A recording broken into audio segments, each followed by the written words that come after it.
Hi everyone, welcome to week 6. My name is Jennifer Pena, and some of you may know me. Some of you may notice I've been grading your work, leaving you feedback, and commenting on some of your discussion posts. I've been working alongside this semester with Professor Brunel and gaining experience and learning alongside all of you.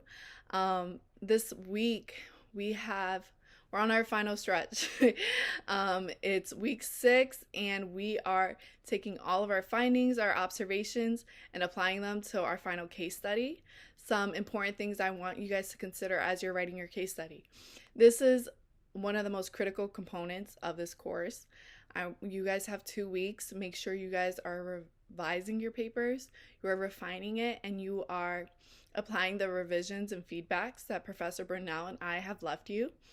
This is going to make your paper strong, and you want to make sure that this gives a well-rounded picture of your student. Finish your paper early.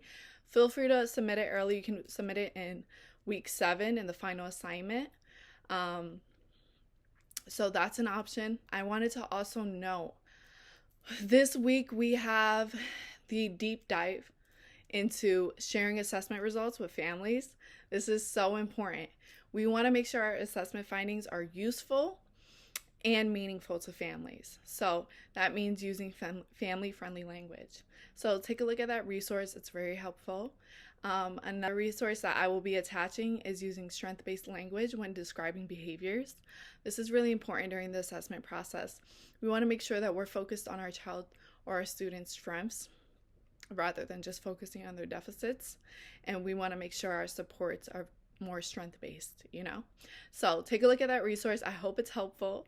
And I also wanted to note that the ELDS, although it's a very useful tool, it is not an assessment tool, but it can be used to observe your student in the sense of using it as a checklist or as a guideline. So as you observe, it's a very useful tool, but just remember it's not an assessment tool.